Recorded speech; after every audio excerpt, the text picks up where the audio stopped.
That's kind of lame. That would be great. There's a message. I love behind tweeting. it. I don't work. Mildred Great, Day. thank you. Mildred Day is her name. We're live? We are putting up here. Oh, I gotta- No. Melissa- You're good. Melissa and Josh, before you go, I need to talk to you about the date for the retreat. October 28th. Check your calendar. November. October. For the retreat, but we'll get to it. I don't know. She said she hadn't heard from you guys on that one. It's still looking. It's okay. She knew I'd see you. This is Jill. So she's like, I'm like, okay, Jill. I'm just following what I've been told. It's just the night meeting, right? It's the meeting. Yes, that's right. Everybody here from staff that we need. Yep, we're all here. Yes, we are. All right, we'll go ahead and call the special meeting to order.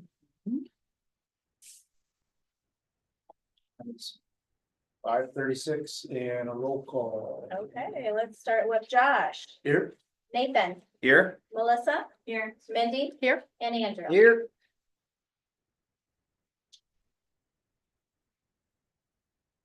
Approval of the agenda. Also moved. I'll second. All in favor? Hi. All opposed? All right.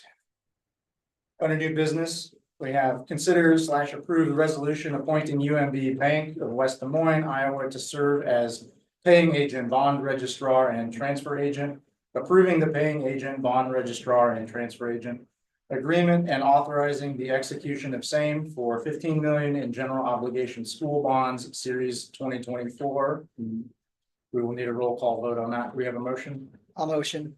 I'll second. We are Josh, Yes.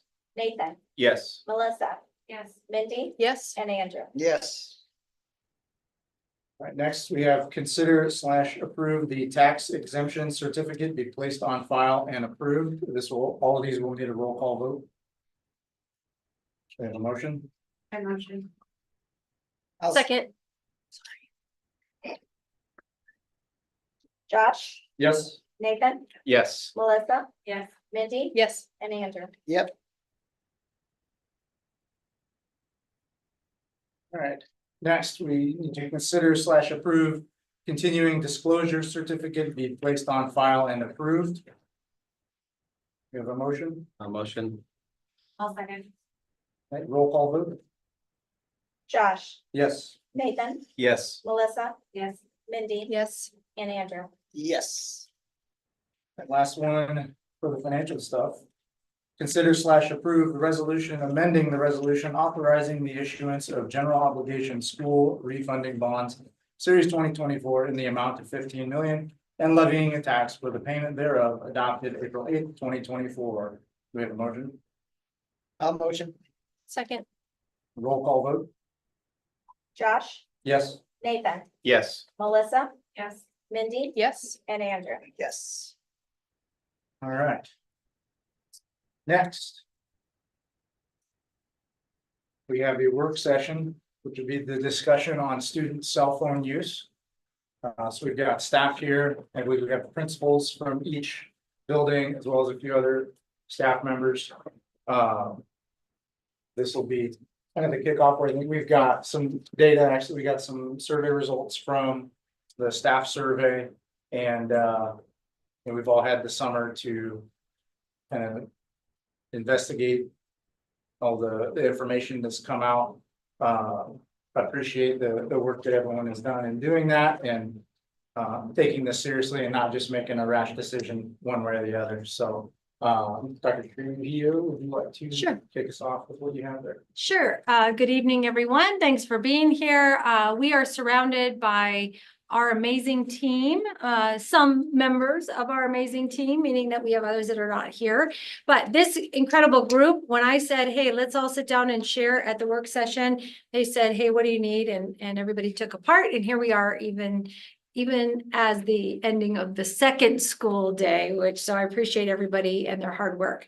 So what we're gonna do is just rotate through a little bit and talk about different components. We have spent a great deal of time putting together various amounts of information to just share with you. And then at that point, if you have questions, you might want to jot them down along the way, and then we'll just open it up, I would imagine. Josh and anyone that wants to talk, because it really is an open dialogue. That's the idea of a work session. But we just wanted to give some baseline data to talk about so that we're all operating from the same information, and then we'll go from there. So with that, if we go into the agenda page, which just talks about, we're going to talk about practice and policy, research, results of some data, the parent feedback we've been receiving, what are our surrounding districts doing, and the infrastructure, what does that look like, some parent tips, and then some final thoughts, and then of course questions. So we will move as quickly as we can through all of that, and that takes us into our next slide, which Carrie Clark is here, Director of Teaching and Learning, and she's going to talk to us about current policy or practice. Okay, so in each handbook, it's under this part is under district expectations. So the wording is exactly the same in handbooks for each of our 4 buildings. It says, just like I've got here, the cell phone should not be used unless approved by a classroom teacher or administration. If they are used at inappropriate times, they may result in confiscation of the devices. Students are solely responsible for and should take care to secure their personal devices. The school district does not assume responsibility for losses, damage, et cetera, to the said devices that we're speaking about. And then there's this piece about devices with cameras that are capable of storing and or transmitting or receiving images are banned from use for any purpose in lockers or restrooms. Just on a side note, one-to-one technology agreements that have to do those have to do with district-owned equipment, not cell phones. So that's a separate component, but it does not have to do with personal devices that students might bring to school. So that's where we are with handbook. And before I hand it over to Ian, I forgot something. So each of you have a folder in front of you. And in that folder, when we get into more specific data, those surveys are in there. You also have research that's in there, and I'll talk about that. I did include our vision and our mission because I think it's important that we recognize that's where we're starting. This is what we're saying about where our kids are. And so that's just some information for you there. I also included an email that I just received today, or actually last night. So it's important that you know our current practice and policy. If you're looking in the actual policy manual, we do not have a cell phone policy within the manual. So just so you're aware of that. And then that leads us to, thank you, Carrie Clark. Excellent job. Right into, we also have athletic handbooks, and Ian is here, our athletic director, to go through this long explanation of the athletic handbook. So Ian? I work on it all night. Yeah. Okay, and as you can see, there is nothing listed in the athletic handbook regarding cell phone or technology at all. So there's kind of blank slate and yeah, there's nothing regarding cell phones in the athletic handbook. And so we could probably say the handbook looks over all those pieces within that, but that might be something that we recommend we get to the end of something we might want to boost up. So thank you, Ian. All right, and Stacy is here to talk about what is our current practice? What does it look like in the schools? All right, so even though, as Carrie said, what's written in the district, our student handbooks, the district-wide is similar language. We know there's some nuances from each individual building. So at both the elementary and intermediate, if a kiddo can have a cell phone or a device, and it just is the expectation in their locker, in their backpack, in their locker. And then when can they use it? I would say there's rarely ever, I can't think of a time right now, I have where they would use it for regular classroom work. However, like if it would require staff permission for them to be able to use it during the school day. So they may have an emergency or have something in particular. And then at the middle school, very similar, although it's just, they could keep it on their person, but out of sight. So it's not just sitting on their desk in the classroom, but again, with staff permission and in those areas. High school, as our kiddos get a little older, they have a little bit more independence with them. And so I just kind of stay with them, their cell phones on them. And then, you know, I know that, they're able to at lunch, bus passing time, kind of use it, and then again, within the classroom setting, it's with teacher permission. And I think study hall is also the same, as long as the study hall supervisor has given permission, then that's kind of falls under teacher permission. Are we allowed to ask? Sure. So in the middle school, it's not outbound, like during lecture, it's only. Do you want to speak to that, Mike? No. I used to be, and we phased that out, Uh-huh. and so now it's not out at lunch at all.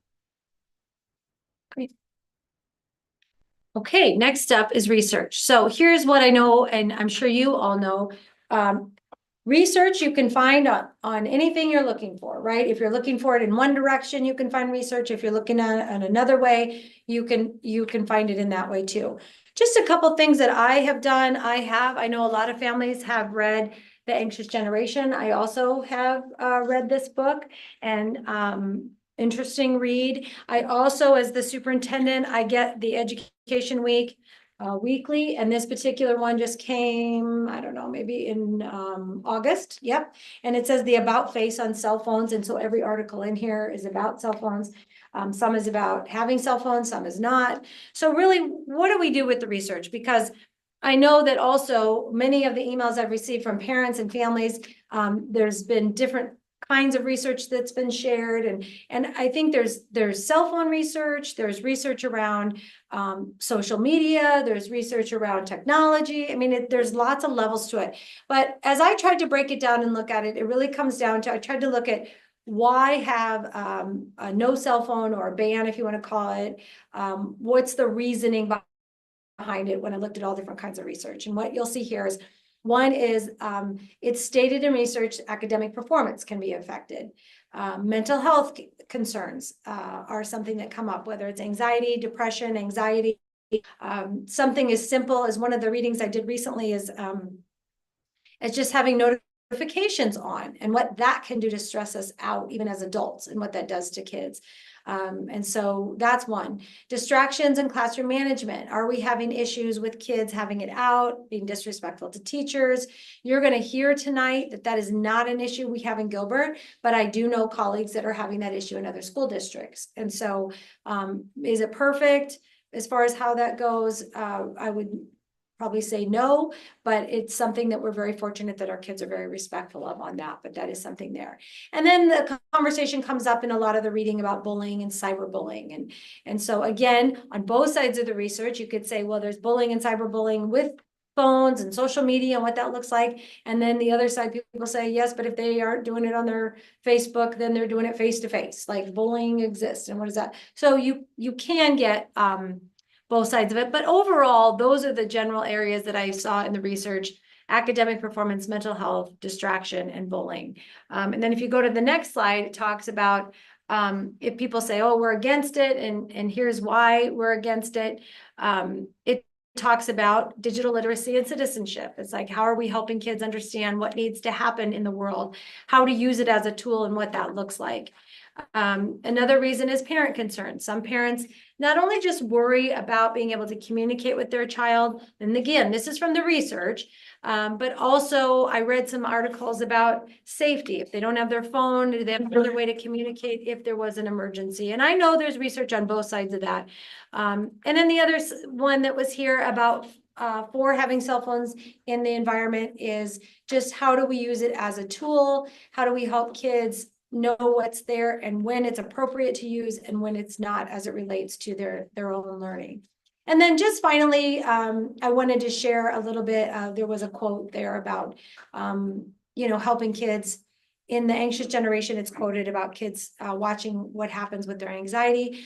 This book as a whole, though, I will say, it talks a lot about social media and technology in general, not just in schools. I think that's very important to point out. And it's something that I didn't really realize as I started reading it, and as parents, there's a lot to say. Now, I will also say, and again, I'm just the reporter. I don't necessarily, have an opinion about it specifically, but just this author is getting sort of both sides. They're saying, oh, it's all just one viewpoint. There's a whole nother viewpoint.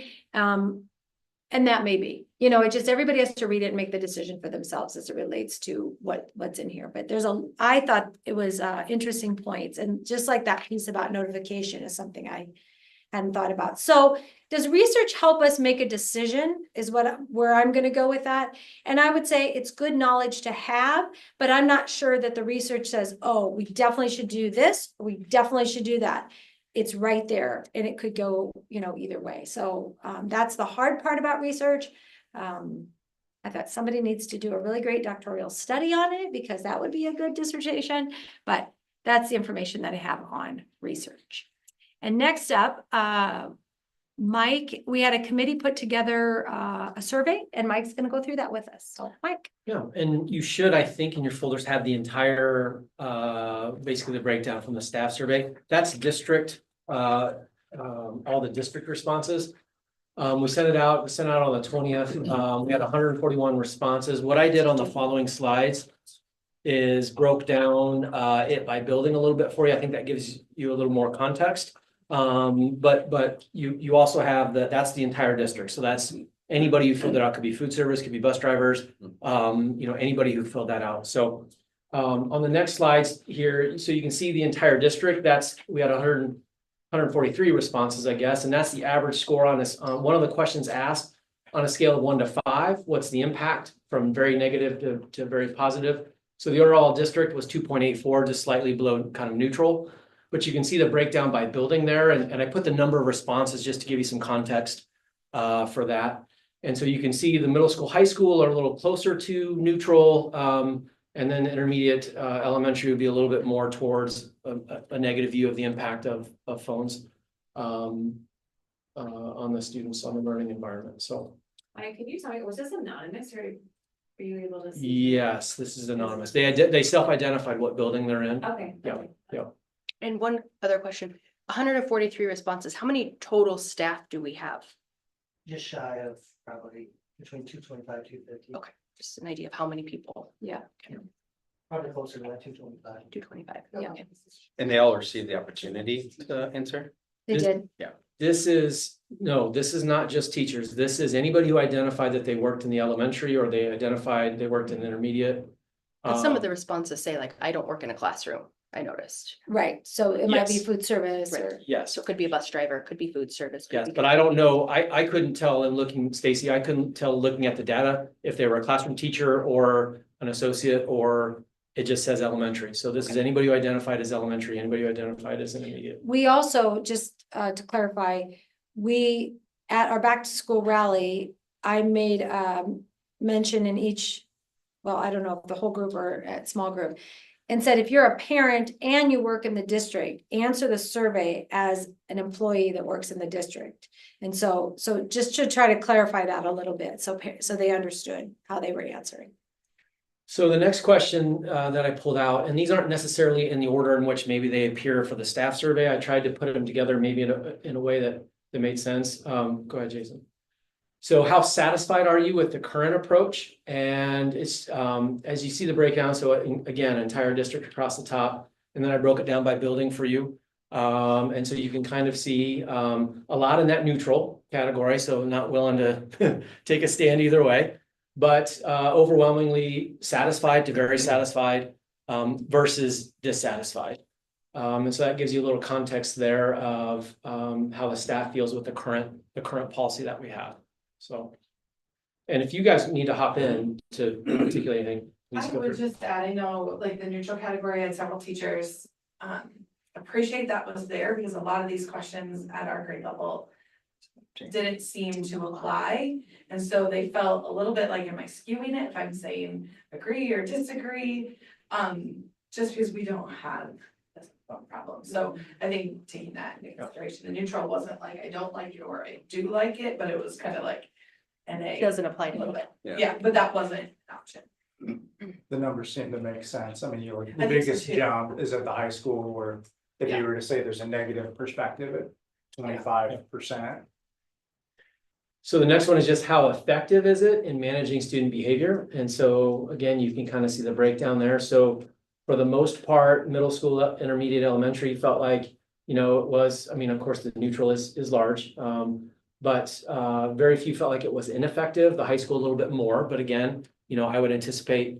At the middle school level, most kids have a device, but at the high school, probably even more than that. And they have a little more A little freedom more with their freedom, device. yep, a little more freedom, as you saw in an earlier slide, what they're allowed to do is a little bit more. So that's the staff perspective on how effective it is, so again, leaning more towards effective. The next one, so how challenging is it to enforce? Now, this one they could mark an NA, I'm not in the classroom, and so my little caveat on there on the left is I pulled all those out, so these don't add up to 100, because some would say NA, I'm not in the classroom, and so I just pulled those out. And so you can see when it comes to how challenging, for the most part, the staff doesn't think it's very challenging, that not challenging is pretty significant. The challenging, very challenging, not very big. Again, a little bit more at the high school, a little more challenge there, but that would make sense. So do we have enough data to know, is it just a broad representation that would say we have more challenges, or is it maybe the area of education, the types of classes, or the types of topics? Would that influence that, or we're not able to pick that out of the data? Speaking to it from a high school and having looked at and noticed our increase in numbers in these last two, which you're right, we have more cell phones available, so it's a difference. I don't feel like we have enough data from this particular survey to give us a particular area or topic or time of day to give us that information. Instead, it just gives us the information that our teachers find it, or our staff find it more challenging than say some of the other buildings. That's as far as we can go. That, or if I may, then the other thing is just, and we're gonna, I think, get to this a little bit, but just what you're seeing in your office about how often it comes back to you, and which I think you're gonna share is not a great deal. So We have some come back to us, but not very many. I mean, a handful a semester that come back to us. So mostly our teachers deal with it in the classroom, to Dr. T's point, in the classroom on their own. They rarely have an issue that they feel they need us for and come to us. That is a handful of times a semester that they come to us on for a cell phone issue. For a cell phone issue. Is it safe to assume this is taken literally just for the classroom? So lunch, study hall, that would be outside the scope of them answering these questions? Yes, I would. Okay. Well, and that probably would depend on if it was an associate who had a lunch duty, it's hard to say without knowing exactly who the responses are from. Or if a study hall teacher views the study hall as their classroom, Yeah. they probably viewed that as their I think classroom. it's all encompassing. Yes. Okay. Yes. I don't wanna jump into hard questions right away, if you're already gonna address that later. Yeah.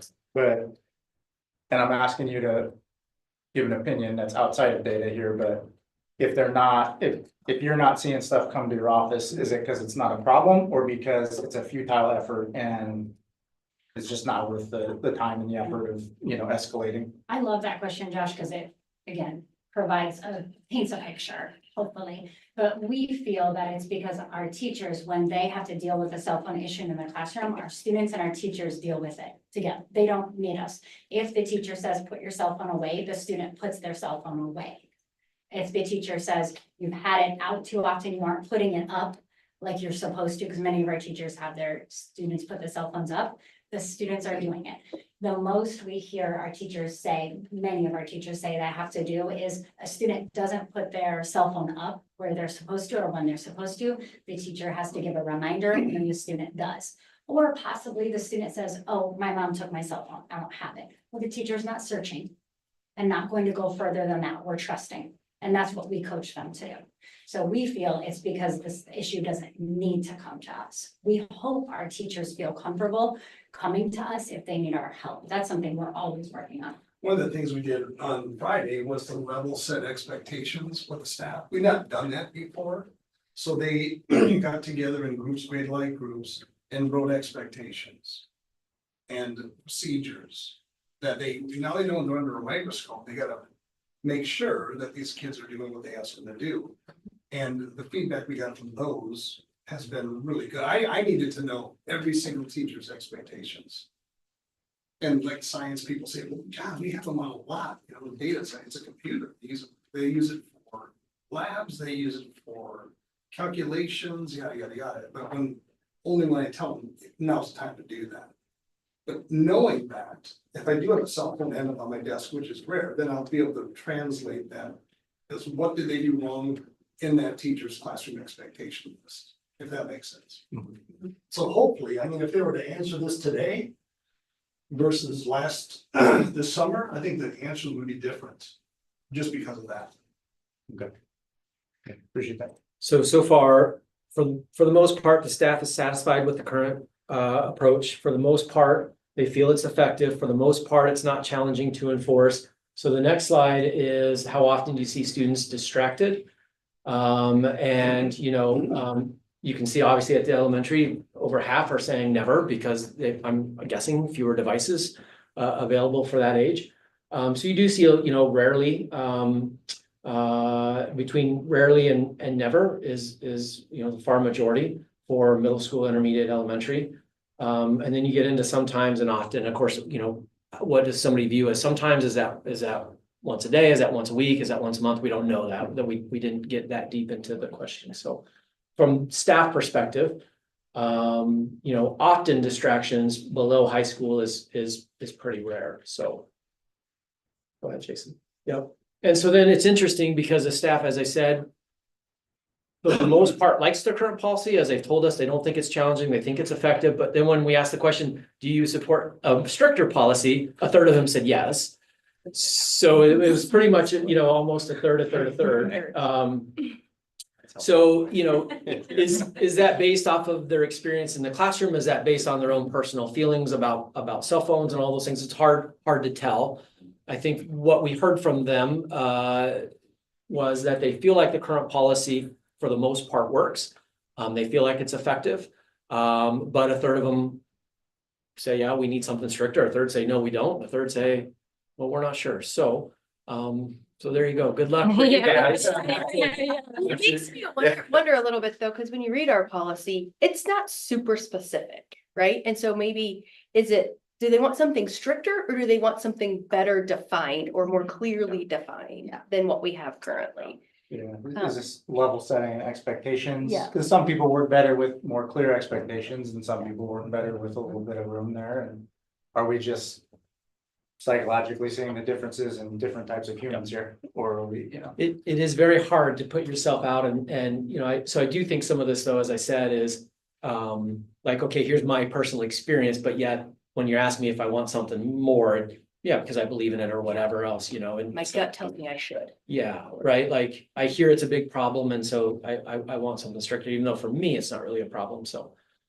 you have the other questions that we asked. Now, I didn't break all those down by building.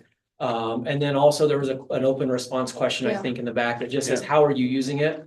And so you have a sense of that too. And I took out all the NAs in there because I figured that actually made it like another page longer. And so that just is either, yes, I use it and here's how, or no, I'm not. And so you have those responses as well. So. Okay, thank you, Mike. That's a brief overview of lots of good data. So thank you very much. And so next up, Cindy is going to share some high school data. She also has some students here with her to help as well. So Cindy, I'll turn it over to you. Perfect. So what you're seeing here over the next few slides is data that was collected by our student council. So our student council made the choice a week or so ago to create a survey to send out to all of our students at the high school and ask them how they use their cell phones, when they use their cell phones, and get some feedback from them. So in being tasked with painting the picture of the student data here, what we did is stole their data. I brought it here and I brought them with me. So I'll introduce behind me here, we've got Delaney Anderson and Ella Henningsen. They are co-presidents of our Senate Council this year, both seniors. And so they created this survey. They sent it to me first. They shared it with Dr. T. John and I looked over it. They created a very respectful, very open-minded email that really honored the voice, that's any different voice or opinions that students would have. I was really impressed by the fact that they made sure in their email to all students to leave it open to however they feel, not push an opinion. Their questions you'll see are really seeking information more than anything, instead of just pushing an agenda. They worked to try and stay away from that. So that's why it was helpful data to have with us today. And then you guys also know Abigail Randall, our school board representative, student representative, so she's here as well. I'll share a couple things and then these guys will share a little bit more. This first page right here, I thought was really helpful to share. And again, you have this in front of you, I believe, because it really shares what students use their cell phones for at the high school when they use them. So I think that's important to have as we consider and as you guys consider. I have options and ideas tonight is why would students use their cell phone during the day? So the survey asked up there, number 1 to your left, that's communicating with parents and families. So those are the 3 bars you see. And then the next one, as you move to your right, communicating with employers or coaches, social media. Then the next one, gaming. That 1/5 across is monitoring health conditions or fitness tracking. And then it goes to academics such as Infinite Campus, your planner or task tracker. And then there's an other category that they didn't have people explain it. So there's where it gives you an idea. And then on the vertical piece tells you how many students marked each. And so they can mark various places for that. So I'll turn it over to Ella and Delaney to maybe share a few ways they would use theirs or their peers would use their cell phones in school. So, yeah, as you can see, this data really reflects what Ella and I both see a lot in our school. We feel like it's really accurate. We're seniors, so we've experienced almost every class in some shape or form at Gilbert. We think that really represents our students well with what we see. I think this really shows the versatility that our students use our phones for, and myself and Ella included. I personally communicate with my parents and my family every day. I think it's also important to consider how many of our students just have different family situations that they absolutely need to contact people with during the day. And especially in this day and age where you're expected to communicate with your employers, and we have a lot of students that do have jobs and need to work out shifts and things.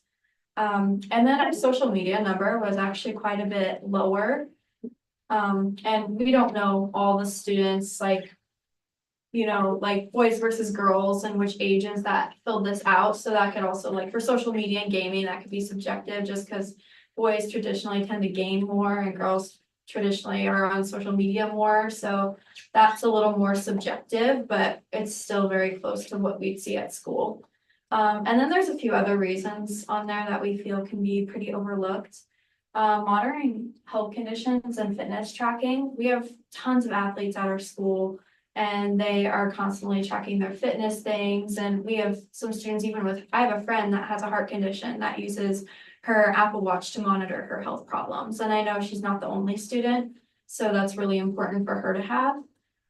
Also academics, as you can see, that green bar is really, really tall. And I would say that's very accurate. Like most people I know have the app Infinite Campus on their phone just because it's easier to check grades that way, easier to see everything that way. Lots of students use planners and task managers and even apps to manage their mental health on their phone, myself included. And yeah, other is kind of anything else, and then even in school, like if I go back to even today, I use my phone in every single class for an academic reason today. Like I started my day in my employability class and we were going through old yearbooks to work on putting together a Gilbert football record. And we took pictures of yearbooks to put into our drive and start compiling our spreadsheet. I had a shop class and I used my phone as a calculator and to look up materials for cost estimates. And then I had my ISU class, which I had to use to communicate with my peers to figure out where I was going and like commuting back and forth from school. And then even in like breaks, I took AP Lit last year, I'm taking AP Lang this year. I'm one of many, many students and we would have phone breaks during the day that all of us would regroup and all of us did really well in that class, I felt like. So that's just my perspective on it. Yeah, so something to add on about what she just said, I think Mrs. Bassett, the number was 21 students took the AP test, is that right? So 21 students in her AP class last year took the AP test and 100% of them passed or got like a 3, 4, or 5, which is needed to get the credit. And so and they use their phones every day to take a break. And so I just think that shows again more of the data. And I think she explained everything really well, but I think the data just shows like there's more uses for our phones at school than just social media. Like she said, I text my parents every day. I babysit a ton, so I'm texting all of the families during the day. So, and I'm rarely on social media at school. And so I just think the data really represents our students, what they think. This, you could probably go to the next slide and then this data altogether, as you can see here, 284 responses. We have about 530 students in the building. So that gives you an idea of how many students this is covering. This one, do you have some sort of restriction on your phone put in place by a parent, such as time limits, parental controls, approval to download apps, etc.? So the blue here, 39.8% of students said yes, their parents put some sort of restrictions on their phone. At the same time, 39.8% of students also said no, however, they are able to. And then 20% said no. And their purpose here in asking, no, however, they are able to. Our students know that their parents, they're aware of it.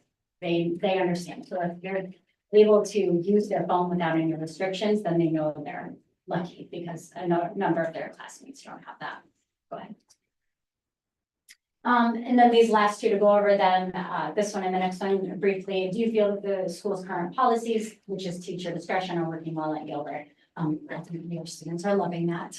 So this one, yes, overwhelmingly, and then the next one. Go ahead, Jason. Goes on to Troy. Oh, okay. Then the next one, I think, asked about, let's get one more picture there.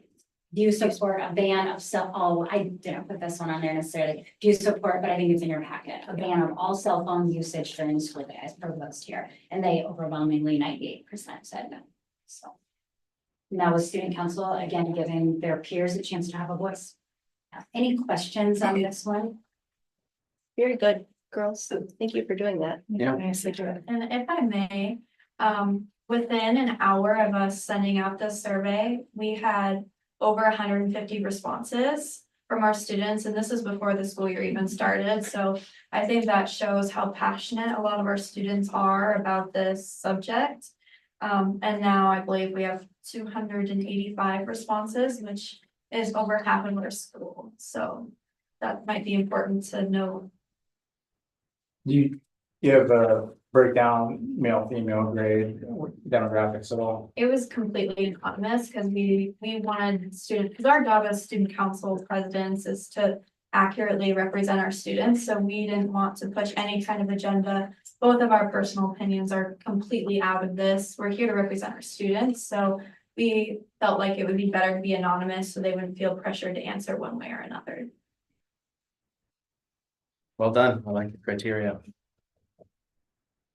Yeah, every time we have Gilbert students in any of our meetings, they're just younger adults essentially.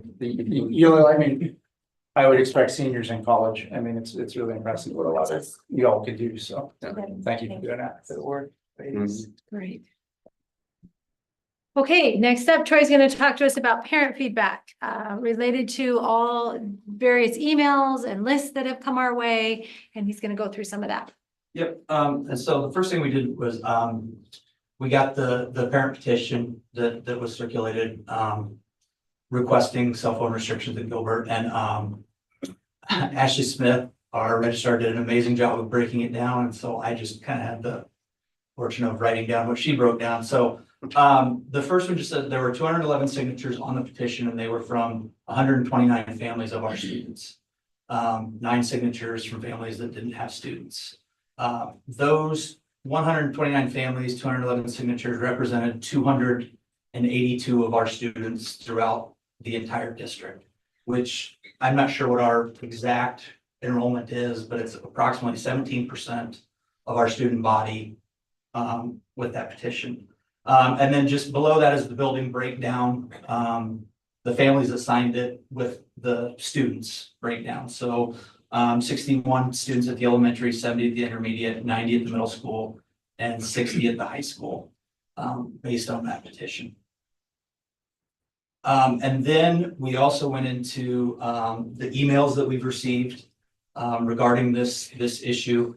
And there were, emails that supported restrictions. There were emails that were against restrictions, and we kind of just I kind of went through and kind of hit the hot spots throughout those emails of some of the reasons that people had for whichever, side they were for. In support of it, some of it was teachers would be able to focus more on teaching rather than dealing with cell phones, less distractions in the classroom. There were several emails that had bullying and harassment concerns regarding cell phones, eliminate anxiety, loneliness, and depression, and it would also allow more relationship building between students. And then these were common themes throughout the number of emails we got from against as well. Parental responsibility to monitor cell phone use of their own child. Almost every one that we received from against discussed a communication tool. They also brought up learning tool, talked about personal safety, and then there were just a couple that questioned some of the data from people that were for cell phone restrictions. And those were kind of the overriding themes throughout the emails that we received, or that Dr. Trujillo received. And those emails, most of those went to you. If I saw that they hadn't been shared with you, I would forward them to you. In the last couple of days, I've received a few more. I think we all have, and I forward them or like the one today in your packets because I received it. Also, in the last couple of days, I've had a few more students emailing me as well, so. Okay. Next up, Jason is going to talk to us about infrastructure and what it all means. This is a little bit overwhelming. But this is my bread and butter. So first of all, on the left-hand side, so we have 1,833 wireless devices connected to our guest network alone. So that includes watches, cell phones, etc. And I cannot tell you the difference between a staff cell phone and a student cell phone. But that's a lot of devices on our network. And I could go into the saturation versus bandwidth discussion. Nathan, we can talk about this later. But, we currently have 2,700 student devices out there. And you can tell that that's almost identical. So, because each person has, how many devices that they're carrying with them that all connect to the internet. This does not include the people that choose not to go on our wireless network and be filtered by me. Okay. Okay. So I just wanted to see today what happened with our guest network. So I took an hourly snapshot each hour of our guest wireless throughput, our bandwidth. And I was going along and it maxes out about 150 megs per second on that bandwidth. And I only had 1 day of accurate data gathering, so this is not the greatest sample, but I see some patterns in this. If you look and you cross-reference the passing times of like the high school and lunchtime on those, they match up. So from my opinion, the students are using their devices more in passing times, at lunch, the recess times, and then before school and after school. Okay, and I can't prove that. I only had 1 day to kind of look at this data, but that's something I'm gonna watch going forward. Can you pull historic data? Yes, well, but no, because I've only had 1 day of students here. And we redid our firewall. Yeah. So I can't go back. Okay. I can only go forward. I'd like to see that compared to like an in-service day where all the staff is here and the kids are gone. Because then we would know just background devices. Yep. That are owned by the district and staff use. And how that, how much, because there's kind of a baseline there outside of those passing periods. Yep. How much of that is like the random camera that has a Wi-Fi signal on it So and this- staff devices? This is only guest devices on our Okay. guest network. So I have another network that has all of our Chromebooks, iPads, tablets, school devices, school property that I call, school business network. Okay, so I try to separate those two. Are on this one or on another? Okay, staff owned, school owned devices are on this school network. Staff personal devices are on this network. And then So- students' personal devices. Right, so Jason and I had class earlier today where we went through this and he helped explain it even more to me. Cause he gave a wonderful explanation when he and I were meeting and I said, that sounds fantastic. Now, can we just back that all up and start again? And where are we and what does this all mean?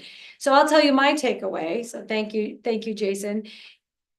Again, I'll apologize to Nathan of how I had to break it down to understand, but the idea is that on the guest network, are we seeing kids using their devices in one snapshot of one day because of today, more so in hallways and lunch and less so when they're in class? And the answer was yes. When they're in class, it dips down. So we're not seeing it per se as much. We're not seeing it all high across the whole thing throughout the day. And I thought, okay, that's my takeaway that I did from that, just on the guest network. That doesn't, because we're not talking about how they're using Chromebooks and our devices that we give them. So that was one takeaway for me as we looked at this slide, And this is just at the high school, or is this district? This is district-wide. district-wide. Even for one day, that's a good sampling that you have there to show the trend. So I'm curious, as you monitor this for the next week, And I- month, does it hold true? I'm sorry, I screwed up today at 2:40 and did some updating. They assumed you did something that's there me. because you're not That's maxing. No one you, else maxed Jason on did You that. don't just give up at 2:40. Yeah, thank you, Jason. Great. Kids are like, man, we're out. in Yeah, 60 minutes." Good. Okay, Yeah, really. We're all grateful for that. okay. Any questions on this one? This was a little geeky for me. Can I interject one thing? Yes. So just so everyone knows, now, this year, we have our success time at the end of the school day. So from 2:30 to 3:05 versus at 1 till 1:35. I'm assuming that the teacher in the success center, because it's kind of a more relaxed atmosphere, might allow more usage during that time. That's what I thought that was at first, but. I was worried that's. Yeah. No, it's just That's too much Jason. of a And everybody does get I up would at be worried 2:30. if We it need to be wasn't. looking at what time do we Yeah, start. no school kidding, every no day. kidding. We have other issues if that's what the deal is. Good, okay.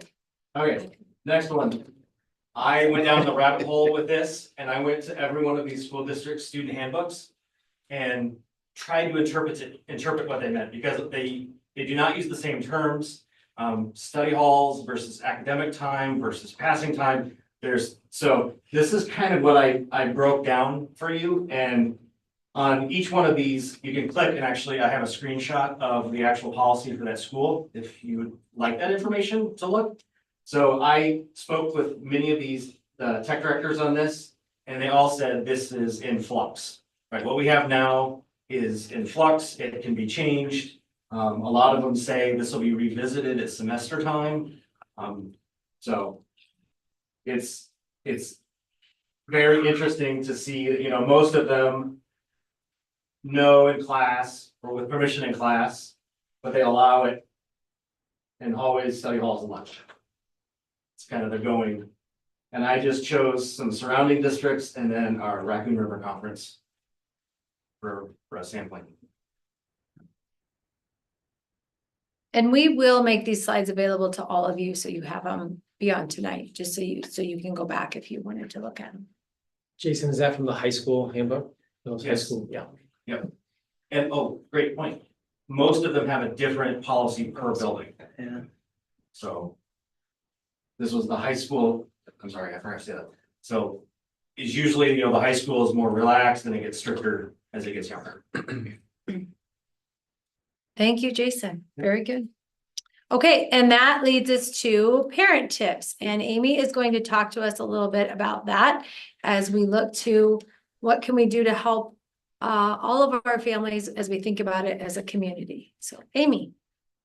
This is probably a bigger brainchild than what I have up on the screen right now. These are just some links that I and some of us I know have shared with families through email, just to help them, especially, you know, after Christmas time, when we know some of these items become gifts, and how do we help students navigate, how do we help parents navigate? But as we were all talking last spring and then in the summer, really, we feel like what we can do to help is be on the proactive front of how can we give parents the tools and the resources to help them understand what their kids are on and what controls they can have. And so I know every time I'm in with, parents of my friends or my daughter's friends, it's like, did you know this? Oh my gosh, I didn't know you could do this. And so just making sure we have, resources for parents. And I think there are so many parents out there that are knowledgeable and have time and passion and the desire. Like, how can we get a core group together that would want to lead this and maybe have a month or every other month, like help session, or just, hey, come in and ask questions. Heck, actually, we need the students to come in and probably lead that. I did learn for my 7th grader that there is a loophole. There are loopholes for everything, right?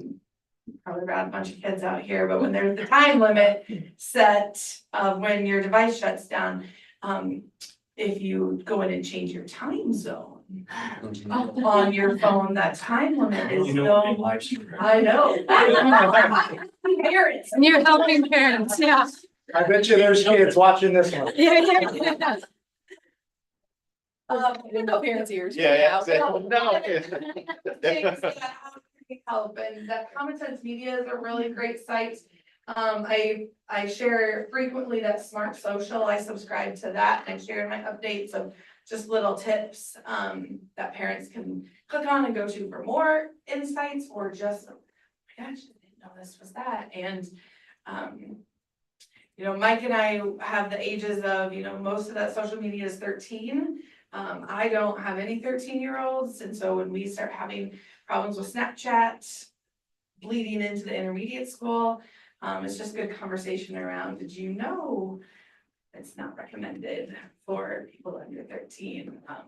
And so just, I think as parents can unify of, we all hear but everybody has this and everybody, but how can we help parents feel empowered and supported through handing them a little computer with access to everything. And so I think those are just a few things that I've linked in there, but it's a bigger task force really of how can we create this action team focus on supporting our families. I did reach out to Ames PD Addie Johnson today. They don't have, she didn't feel what they had was great. She would like to have better stuff to offer, and would be very willing to be a part of that to help support families and kids. Putting together sort of kind of a best practices list, like, here's how you get started when your kids first get a phone. Here's kind of some best practices here. Here's how to get started.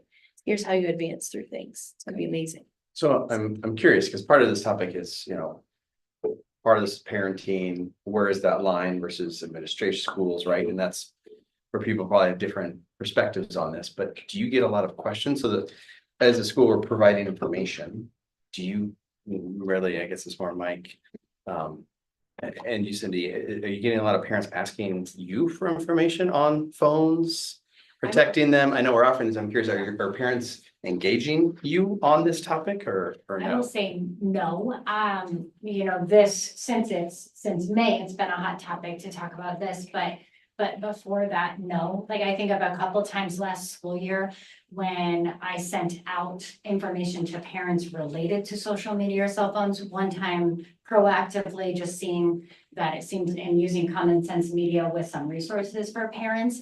And then another time reactively because of a social media situation that was really bothering a number of our students. And so then parents maybe had a little conversation, but outside of that, I can't think of times where I've been asked. And I think a lot of that is probably because by the time they're in high school, a lot of that, their routines and expectations for cell phones, they feel are already set. Not that they need to be, but I understand that. John, what about you? I would agree. I most of my conversations with parents, and I would say it's tapered off over the years. I've been at Gilbert long enough that, the big question was I would get from parents about, well, my 6th grader comes home and says, everyone has a cell phone. Does everyone really have a cell phone? And of course, started with, well, no, very few do. And then it was like, well, maybe about half do. And now over the last, 20 years, it's probably most do. And that's the thing I think for parents, it just gets back to, I don't want my kid left out.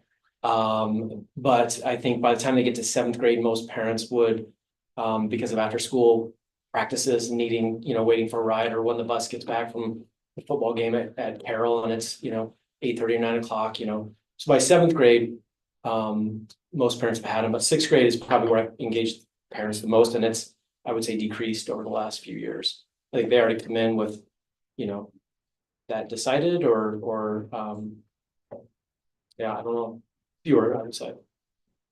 Thank you. Well, and I think going into the next piece is that I'm going to share some recommendations with you, but I have a couple things I want to kind of caveat with that. Number one is I want to say there is nowhere that we require kids to have a cell phone. That is a family decision, and a family can decide for their child not to have a cell phone. I mean, that's up to a family, right? So I just want to remind everybody that I know it's hard, and I know we're in a society where everybody wants to be connected. And so that's just a thought. Also, I'm going to share a recommendation with you that fully aware, and this is in my action steps, is that we have not surveyed parents. And that will be something that in our discussion, I hope that we can discuss. We have heard from many, many parents. And so I utilize that information, conversations with the principal, knowing what we have, the work we've done, the research I've read with the recommendation that I'm sharing with you. This recommendation is a starting point of a conversation. So I want you to know that also. It's not like, oh, here's what it is, but it is based on all the information we've shared today, the conversations I've had with parents. I want to put this out. And then, like I said, I look forward to the conversation from all of you of where do we want to go from here. So I don't think you're going to hear anything that different. So let me just share it with you.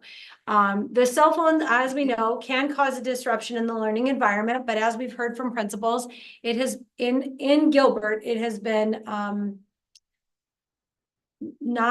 not significantly, maybe we'll put it that way, as we look at the data and the conversations that we've had, or kids that have ended up in the principal's office over a cell phone issue has been minimal to almost zero. So the recommendation at this point would be cell phones would be stored away in backpacks, pockets, or lockers in all 4 of our buildings while students are in the classroom setting. And the reason I sort of picked all those different places is it depends on the age of the child. Second graders might not have pockets or backpacks or a locker. It just depends on where you are. You might be a 4th grader that has a locker, and so on and so forth. Students in the middle school and high school may use their devices with the consent from the classroom teacher or staff member.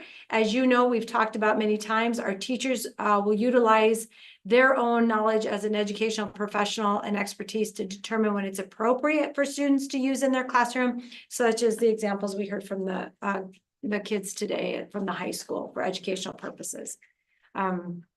Students in the middle school will not use their devices during lunch or passing times. And we heard from Mike, that's something that's currently already taking place. Students in the high school may use their devices during lunch, passing time, and with teacher discretion.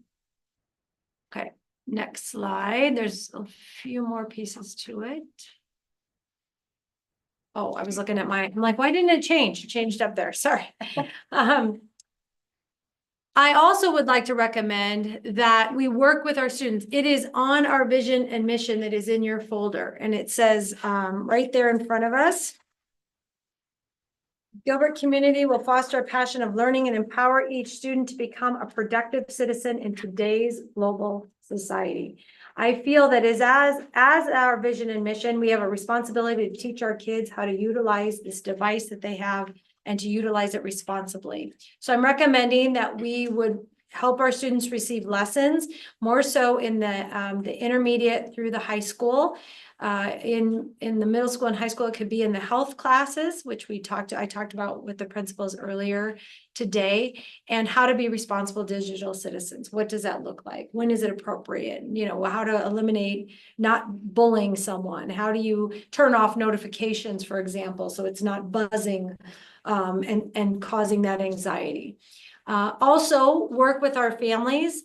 Our families may not realize, we're all probably guilty of it as parents, I will say I am as well, that when we're texting during the day to say like, hey, don't forget to turn in your math homework, or how'd that test go, or that we're kind of encouraging that during the day. And as good-natured parents, they're probably thinking, oh, maybe they'll see it at lunch. But if they get the buzz in their pocket or whatever, they might take it right out and try to answer right there. So how can we help parents to say, like, is there another way we can do this? Can they, if there are changes maybe from pickup, mom's not gonna pick you up, dad is, can we call the office? And the office will get those messages, which is something, way before we had cell phones, that's how we got messages and things like that. And then consequences wouldn't be different than really what we do now, which is, and Mrs. Bassett talked about that, really, it's the teacher talking to them. If we need to just give a warning, put it away, it's not an issue. If it continues to be an issue, they work with administration, just as you heard, that could lead to maybe, you know what, we're gonna put this in the drawer till the end of the day, you can come back and get it. Or if it's bigger than that, then of course we would involve parents, which I would think our parents would expect us to do. And then in addition to that, not just with really what I have are next steps. And so the next steps would be, depending on where we want to go and what we want to do, mine, as it relates to that recommendation, create a curriculum committee to develop those lessons, utilize, there's lots of resources, believe it or not, out there now to help. What is it that our kids need at the intermediate grades to be responsible cell phone users, and in the middle school and in the high school? And how does it look different? You know, our kids at the high school, one of our high schoolers mentioned, they go to jobs. And when they go to those jobs, the job says, put it in your pocket, can't have your cell phone out. And so how are we helping teaching those skills in the school so that they go out and be those global citizens that we talked about?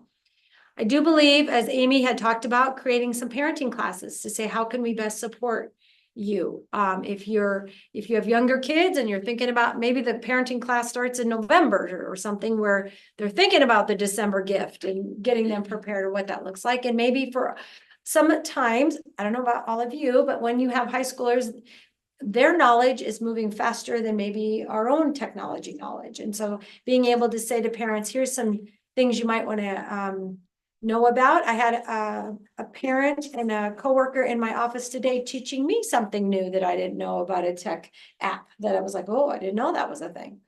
So creating that and providing an opportunity for parents and working together with them.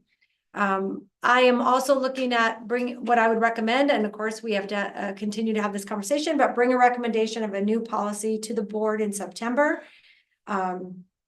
I would want to hear from all of you about what you think about a community survey. I don't know. I'm sort of on the fence on. I feel like we've heard from a significant amount of parents. But that's the conversation I want to have. And then we need to add it to our athletic handbook, just as a reminder to people of all the things, because there are some very specific things about not photographing and things like that in the locker rooms. And we want to make sure we'll put that back in there, or put it in there, so we remind everybody how important that is. And then all of this to say, we don't know what the governor will decide to do. There is talk that at the governor's level, that after the legislative session, there might be a bill that comes forward, that something gets signed. I don't know what that would be. But we just have to know that this is a flexible process, that if that were to happen, we would bring anything back to this group and say, you know, put something in place if the governor were to say that that's what needed to happen. And so with that, we are open to questions and dialogue and conversation that you may want to have. And we are all here to answer your questions. I'm gonna kick this off and then step back, and then you guys can all yell at each other. Everybody can yell at everyone. It's fair game now. Just a few notes that I've kind of been taken through this as we think about the discussion and why we're here. A lot of the discussion tonight did a really good job of addressing the learning environment. There's, for me, it's what problem are we trying to solve, right? So what are we responsible for? Which is, you know, we'll talk about learning environment. To a certain degree, we got to figure out what we're responsible for outside of the school, maybe if it's being caused inside of the school. And then how can we be good stewards of our community without overstepping our role as a government agency? So kind of the big three for me that I see is impact to the learning environment. That is 100% our responsibility as a governing body, as staff, as everything. I think a lot of this topic tonight was learning environment related. A quick caveat I had on that was, if they're so important to the learning environment, maybe should we be providing them? That's just a little off to the side here that you can come back to.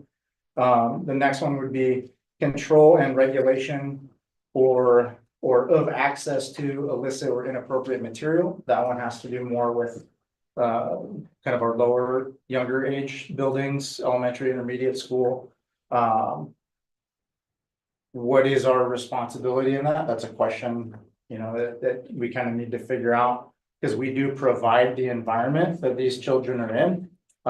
We have a legal burden and an ethical burden as a legal agency to make sure that that environment is safe for children that may not have the ability to protect themselves from things that they or their families have decided they don't want to see, that a high schooler or a middle schooler may possess the skills to do that on their own without teacher or parent intervention.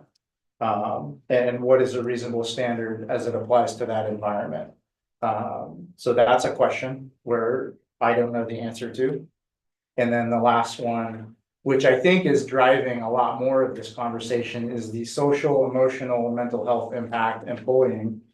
And I don't know, I'm not confident enough through months of talking about this to know what our responsibility is in here to make a firm recommendation either way. That's, you know, phone, social media, things like that. These are behavior modifying devices. They modify the person themselves, you know, after use. It's that's a real thing. That one's not really up for debate. I think what's up for debate is what is the role of, again, us as a government entity. So we can hash that out. I don't think we're going to answer it tonight. And then a couple things just related to organizational leadership, because we're going to talk about creating policies that impact staff and their ability to do a good job. And we have a really good school district full of really good leaders that are teaching our kids. And I don't want to lose that by getting them too micromanagey here. So I want to remind or introduce, if you're not familiar with this, you probably won't be because I'm going to nerd out for a little bit here, but just the impacts of regulation. You're probably familiar with these concepts. I just do it in my own way because of what I do. But strong organizations use decentralized command. I don't know what teachers call it, but I know what I call it. So decentralized command, which is we know the general idea of what we need to accomplish. And we leave it up to the leaders that are doing the work on the line to actually make those decisions. That is based largely in commander's intent, which would be this right here, the mission, vision, and values. So in the absence of direct authority or the inability to call up someone and say, what do I do in this situation? Our teachers, our staff, they operate under the theory of decentralized command. They can make decisions that they need to make.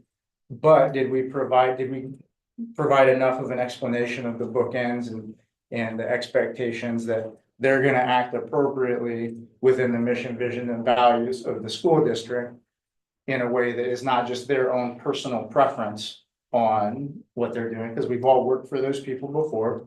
We don't want to work for personal preference. We want to work for mission, vision, and values.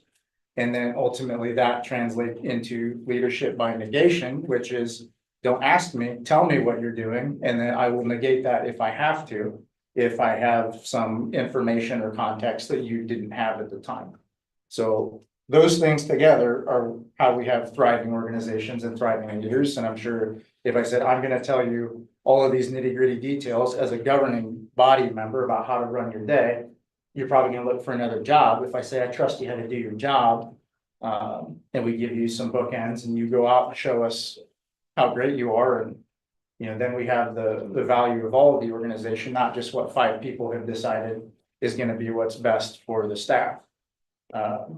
So that's what I just said. Ready to go. Okay, go.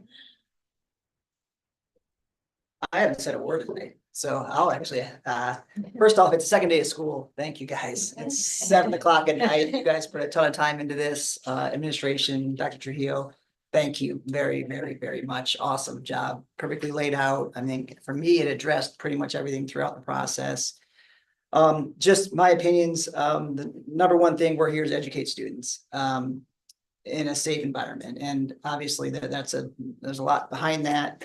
But the number one piece I liked in your recommendation was the educational piece. We have to teach these kids what the benefits are of cell phones and what the negatives are of cell phones. If we're just pulling cell phones away from kids, that isn't gonna help anything. I don't believe at all. That's again, my opinion on it. So I really like that piece. I'm excited to see what that looks like. I don't even know what it would look like, but I do love starting it in the intermediate building and working its way up, all the way through the high school level.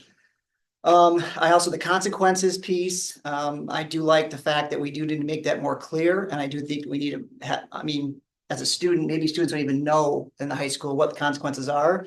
But I want everybody to know this is serious and we aren't gonna mess around with it. We're not gonna give them second and third warnings. And I mean, this is a topic that we need to know, hey, here's our clear defined plan, which today we probably don't have a clear defined plan. Especially Ian. Ian got an F today. But I mean, I think a clear plan with clear consequences. I mean, make it very simple for students and hey, here's what we're gonna do. And if you're not doing it, here's the consequences. You know, if, ands, or buts. And parents too need to be aware of that as well, all the way up the chain. Our job is, again, our job is not to parent. If I didn't want my kid to have a cell phone in high school, I would tell them don't take their cell phone to high school. That is my opinion on it. So I don't think by totally banning cell phones is the answer, but I don't believe cell phones need to be in the classroom while the teacher is teaching. I think if the teacher says cell phones down, cell phones need to be down, period. No if, ands, or buts. So that's all I got. But great job, team. You guys did awesome tonight. So thank you. I think if you were to, put a little shout out for you, and you probably have the time during activities where kids have the least amount of time on their phones, right? Yeah. Because they're engaged in a highly interesting activity, the plays, the music, but you don't see people on the marching band on their phones, right? You don't see people on football field pulling out a phone between plays and checking their phones. So, I think it goes back to how can we take that model of highly engaging things like athletics and preferred activities and engage that into classrooms where students are engaged in what the learning environment is, and then the phone becomes less. Yeah, I mean, I guess you can take that into the band. I'm guessing in Tinders. I mean, I'm guessing they're busy the whole time and they're not on their phones. There's no time to. It's the downtime with the kids. You need something to keep the mind stimulated. Right. Think of us as adults, how we're modeling. We just went out to eat. We are that family community, but the family across from us, all four of them, we're just sitting there at the table together on their phones, and that happens quickly. And so how are we as adults modeling that? What's our expectation when we are out to eat, or you are at the dinner table, or you are watching a movie together? It's easy to mindlessly scroll and, so just helping. I need the reminder, I'm guessing we all need the reminder, but how do we help parents just give that reminder in a respectful way? Last quick thing, sorry, I know you mentioned about community feedback. I'm not necessarily more pushing this out even more and asking more questions. I'm more, here's our plan, push it out there and then wait for the feedback to come back. In my mind, if we got a clear plan, here's what we're gonna do, here's kind of what we're doing going forward. We can always change it. We're not writing this in stone. I mean, but if we go out and continuing on the path of asking for feedback, I mean, we've all heard it. I mean, you all heard it. We know where I think we stand as a community on this. We all know it's bad. No one's arguing that cell phones are great for kids. We know that. But, what can we do to help out these kids that keep educating them, yet have rules in place that we get them better? So that's my opinion on that. I don't think we keep going down that path. I think we just push a policy forward in our September board meeting. We make it very clear and we just go forward from there. So. I agree with that. Also, I just think I've talked to other school districts and it seems like they have a distraction of the classroom problem, and that does not appear to be a problem at Gilbert. So I think that just speaks to your guys' leadership and our excellent staff, and our students, because that's not true. I think for a lot of other schools, they're putting new policies in place. They have a big problem trying to solve. And our problem just, maybe it's still a problem, but it's not that, right? And so I think that's something to celebrate, I guess. And I was encouraged by the data to see that. For the staff internet, so is there any sort of filter or anything, or people can? Or the guests, I know when Let's ask our student. I mean, I've got emails that my kids email me like, but is Heard about that, the if they're on my Wi-Fi, does that happen too, just a guess like? Yes. Okay. I was curious about that. It won't if they can get a signal and they go off the Wi-Fi and go on cell, That's Anything not. else, if they're on, right. Yeah, now if they can get a signal, at least in the middle school, I don't know about your guys' building, but. Don't go here. No. Yeah. I was gonna say. Anything. Yeah. Yeah, I know. So I just was clarifying, Mel, that if they're on if they're on cell, that sometimes I'll have parents that say, well, how do they, well, if they're on there, I don't control the cell towers. Yeah. They just weren't on our Wi-Fi, but the Wi-Fi, the guest Wi-Fi is monitored and Yeah, screened. and that was it, Jason mentioned as well, that the firewall was updated and it's significant. Yeah. Good to hear. I was also curious about how are the policy expectations, how is that shared with students in your schools? Is that like an assembly or just like the teachers kind of share that, or they just? So what we, Friday being the first day of school, so we had a common slide. Actually, it was a few slides that were shown in every success center at the very beginning of the day. So teachers talk through it because that classroom setting is the best place to go through it. But it's a common slide with the expectations. At the middle school, historically, I've done it with each grade level and taken a day and talked through things in the handbook. This year, we're doing it similarly. The teachers are doing it in their Tiger Time groups, so smaller groups. But there's a common slide that they're all discussing and sharing, so. I also really appreciate the comment about, as we, move forward, some of the things you talked about that are not an issue for us, but I also don't want our amazing staff spending time on things that are already not an issue for us, right? So I don't want us to become, where we're regulating, if you want to call that, every minute of the day of things that, right now that's not happening. It doesn't have to happen because of the great things our staff is doing, because of what our leaders do and have shared with you here. And I wouldn't want to put something in place, and I know you're not suggesting that, where that flips that. We wouldn't want them spending their time on, I know there's been conversation around like magnetic bags and things like that. It's like I'm not, the reason I'm not a huge fan of that idea is because of the amount of staff time as what that looks like. And so I feel like teaching kids to be responsible is a better way through that. I don't want to come out of this with a policy. I want to come out of this with necessary cultural change, societal change if needed. Yeah. That's the goal. Yeah. There's a lot of places, I don't know who they are. I'm not insinuating anyone in particular, but there's school districts, I think, that just went out and passed some words on paper and nothing's gonna change. And to everyone who's upset that this process has taken longer than they would like, I would just please understand that if you create lasting change, sometimes it takes this long. Like I said, we can throw some words together and pass a policy, that's easy. Our goal is to actually make a positive change, and that takes time. Yeah. So that's everyone on YouTube. I would also say, just so you guys know, is that there is what we haven't done well is probably articulate the instruction that goes on with social media and all of that.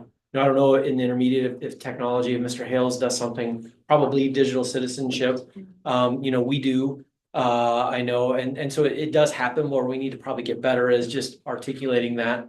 But we spend, we in the past have had Ames PD and come and talk to the kids about digital citizenship at 6th grade, and then in 8th grade health, we talk about social media and mental health and the impact, and that the last 2 years.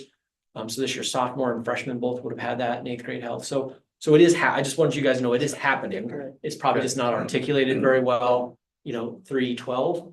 But it is happening, so. And that's kind of the idea of like putting that together to say, let's start and make sure that it has the sequence that we want, that we're not sort of, not that this is happening, but it easily can happen of where we're teaching it in this grade and maybe it should be in that grade. It's, we want to make sure that it has that consistency across and we're teaching kids on how to utilize the resources that they have. It's not wrong to evaluate the curriculum we're using and see, do we need to? Yep.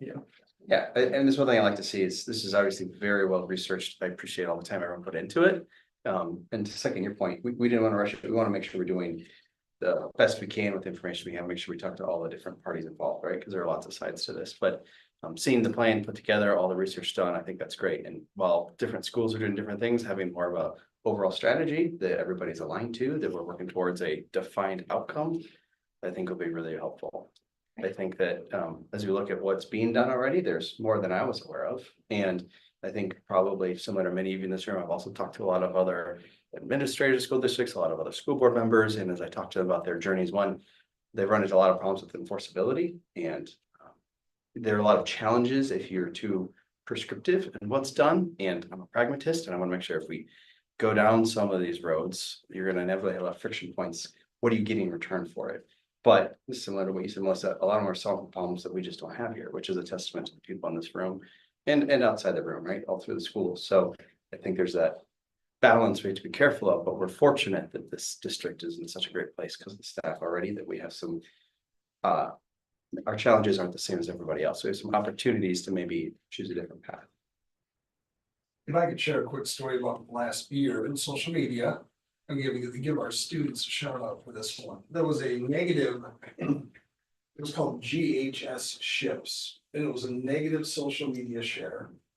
That after about 20 minutes that this goes live with a couple anonymous individuals, maybe some of you, I don't know, there were a bunch of kids that came in so upset. So Cindy and I spent hours for 2 days trying to track this down. And the kids would give us more information, see something, say something. That's what I'm getting at. And the culture that the students possess at the high school is second to none that I've ever been involved with. And in 2 days, that thing was shut down because the heat was on and never came back. That's a student response to a negative situation that we managed, but it started from the students. That's was awesome. So just want to add that. I looked at our current guideline, right? We have a handbook guideline. We don't have a policy right now. We have this handbook guideline. And I looked at our current one, and the things I really like about it are it gives our teachers autonomy in their classrooms to manage how they see fit. If we need to use phones for educational purposes, it allows them to do that. But also, if these phones are going to be a distraction and I really need focus, they have the autonomy to keep it in your backpack, or you're going to put it in this pouch on my door, or whatever they set up for the classroom. So I like giving our teachers the autonomy, and I think the data today showed that that works for our teachers. I also like that our current guideline removes risk from Gilbert as a school to these devices. Right? I think if we start taking these devices and locking them up or putting them in places, or, now we become responsible for them. And if something happens to that person's phone, now the parents coming in asking us to replace that phone and all that sort of thing. And I don't think we want to get into that. I think we want to continue to let our parents parent, and assisting them with tips and tricks, I think is a fantastic idea, because when we were first starting to enter the cell phone years, I'm like Googling, okay, how do I do this or that? As I'm giving my kids these phones, what do we do? So I think tips and tricks would be amazing for our parents. But I also think, do we need a policy, or do we just need to keep our current handbook guideline and revamp our guideline? Where do we want to be? Do we want a true policy in a policy manual? I don't know that some of the other districts have policy, more guidelines in manuals. And so kind of back to Josh's original, how do we want to govern this? Do we want to govern this through policy, or do we want to govern it through a guideline and a manual, in a handbook? So I think that's something for us to kind of think through in our brain too. Well, it's hard because the schools have different handbooks, and we're uniform, and some that gives more latitude to do things differently. A policy would be uniform across the district, which is harder. It would have to be more ambiguous, which might make it less effective. That's one of our policies play out. Some of them do. Some of them But the other thing with policy is policy takes a little bit longer to put into place. As we know, it goes to policy committee, we got to write it, then it comes to the board, first reading, second reading, third reading, where guidelines in a handbook don't have to go through quite as many steps or as many processes to get them implemented and in place. Yeah, the other thing is that if we were to put it into policy, if we want to make a change, again, goes back to that, it's going to take at least 2 months if we did waive the third read for that to happen. Yeah. So you could decide, we're going to put it in the handbook, and we all agree to what that is. And then that way, let's say if there were a reason to be a change, maybe technology itself changes, then we might say, okay, we're gonna make this change and we can change it at that meeting and it can go into effect, in the next few days, if whatever you decide with that. But it is true that when you put it into policy, it does make it a longer process, as far as that goes. And policy or handbook doesn't change the outcome. So I kind of like the recommendation of it. We have more flexibility and quickness through the handbook piece because it's not going to change the outcome. I mean, it really comes down to enforceability and education with staff and students. I mean, either way, that doesn't matter. So I do like that. So do we really? The handbook is approved. It's approved by board action. Yeah, right. We approve the handbook So it once a doesn't mean year. nothing. Yeah, we approve the handbook as a whole once a year, and then if throughout the year there needs to be changes made, that comes to us and we can approve that in one meeting, where a policy is at least 2, if not 3 months by the time it hits policy committee and then for second, possible third reads. It just is a longer process. The example with that is upcoming chronic absenteeism, right? So the legislature said you have to have a policy. So we'll be bringing that forward. And then we'll also have to change it in our handbook and notifying families of what that all means. So that's kind of what that looks like. With this, as of now, we're not required to have a cell phone policy, but what we're saying as a district is we'd like to modify, tighten, however you want to say it, make some changes. And it could it could have all 3 schools because there are similar parts of the handbook listed there in the handbook. So, and then it's done more quickly. I think it's important enough that we need to address it in some way, whether it be a look or a touch in the handbook. But again, policy wise, you don't have to be a good leader to follow policy. You just need to be able to read and follow an order. So until our leaders are incapable of maintaining those numbers, then we need to allow them to continue to lead in their own ways. And I think, but that does, and the thing is, there's more risk when you allow people to lead. Because now that falls back on us. So when those numbers start getting worse, it doesn't go back on staff, it goes back on us because we're the ones that gave them the freedom to lead and to teach and educate in the ways that they feel best. So it's something that we need to keep track of and make sure. And again, until it becomes a problem, we allow them to do what they do best, but we don't just assume, right? We need to keep an eye on it. We have some good data sets now. We've got some repeatable things that we can come back to and look at. But that's the thing, that is our burden, is that we should be accepting more risk as a board to allow the people we've hired to do the best possible job. Josh, I think honestly, my perspective, just talking with kids in my building, is this conversation alone has given kids a greater sense of urgency to comply with current expectations, because they realize the alternative is it's gone, right? It's an outright ban. And so I've had lots of conversations. I mean, this year with several 8th graders that I have this year who are worried they're going to have to turn their phone in. And so what we've talked about is just comply with it. As long as the teachers aren't complaining, I'm not going to complain, right? As soon as the teachers start complaining to me, I'm going to start complaining to you guys. So I even think just this conversation alone, I would expect and I'm assuming the high school would feel the same, as in order to not lose the device outright. Yeah, I'm willing to put in some limits and respect that, at least right now. So I think even this conversation, you're going to see some change, some positive change. So I do have a question. You wrote up some great recommendations and next steps. Is there a mechanism to monitor how successful we are or aren't in this journey?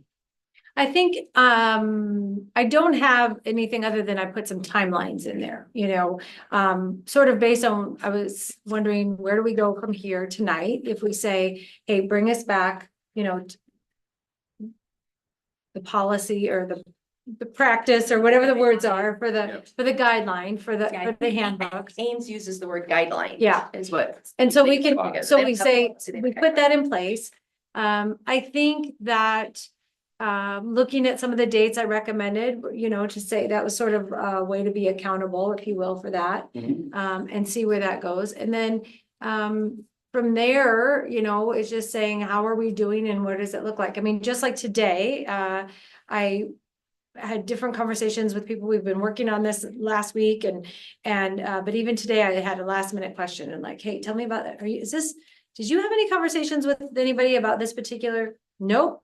No issue. Okay, that's what I need, so it's just checking in with our leaders because they do such a good job to be sure that that continues, and that's the great part about the collaborative nature of what we do as leaders is that we're having those conversations on a regular basis of things that are going well and things of like, hey, this has popped up just so you know. And that's where if there were something to become more of a concern about, kids not complying or things like that, we would have that conversation. We would bring that back. We would talk with parents as we would with any other disciplinary issue that came forward. I'll also be happy to add, Dr. Shrio, that we have talked about at the high school, we'll take data this school year on when we do collect cell phones in our offices from students. In the past, it's simply that the teacher drops it off at the end of the day or on their lunch, and then the student picks it up from us and, okay, it's just a quick thing. And so we don't have great data on the incident of its own, because it's not, we don't make a big production of it. The teacher doesn't in the classroom, and we usually don't either. But we'll take data on that. So where we want to have a comparison to past years, we will still have some data that gives us a number of incidents.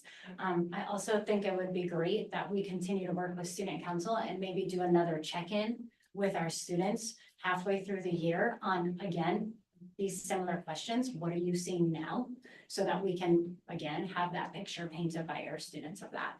And then lastly, just kind of to build off of Melly, you said earlier, and I appreciate, what we're seeing here is not that we need a big, change for. However, we've talked amongst ourselves, and we'll keep talking with our staff and our students about if we do need to make a change, we will. And I think that, and that time may come, as cell phones can do more and more, as kids can do more and more with them. We want to make it known that if we need to make a change, we will. We feel really confident in how our students have responsibly handled cell phone use now.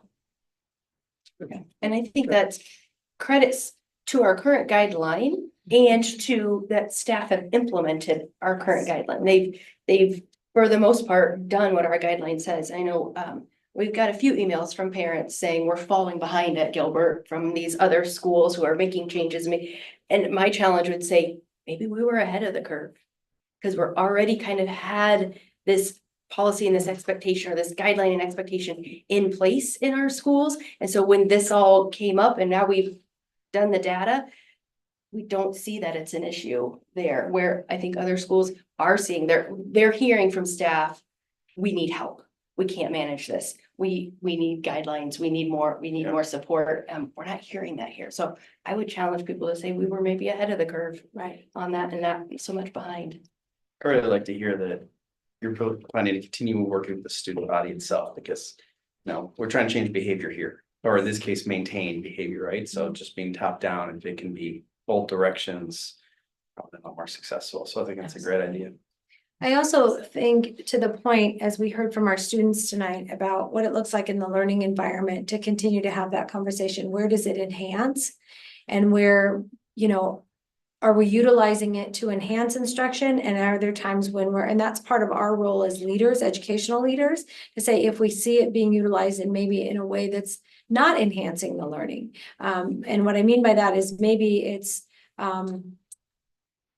can be used in a time filler or something like that. And that's our responsibility as instructional leaders to just say like, hey, you might want to think about that, or to do the opposite. When we see a teacher utilizing it, like the example they gave in a classroom to look up things for supplies, that's a great example of something that's utilizing it to help improve and to do better. And so I think that's really important. And that's what we already do in the instructional environment. The other thing I want to mention, which I think is important, is that we all know that mental wellness and mental health of all of our kids and all of our community and really for everyone is so very important. And by talking about this, regulation and putting those pieces forward, it is something we need to talk about as almost, I would say, a society about not just technology, but in all the things that we're doing. And we know we have the Gilbert Collective, and there's a group within there that's talking about ways we can help students. And that group, Gilbert Collective, is meeting for the first time September 24th. I was almost saying September 24th, again, to bring them again of all the things that we're doing as a community to help our kids and families with mental health and mental wellness. And it's, in any case with that, it's easy, I think, all of us to say it's any one thing. It's kids, how they socialize, it's the cell phone, it's the this, it's that. It would be nice if it was just, here's what it is, it's one thing in this little bag, and if you just fix that thing, then that would take care of all mental health. And we know it's not. We know it's a complex issue.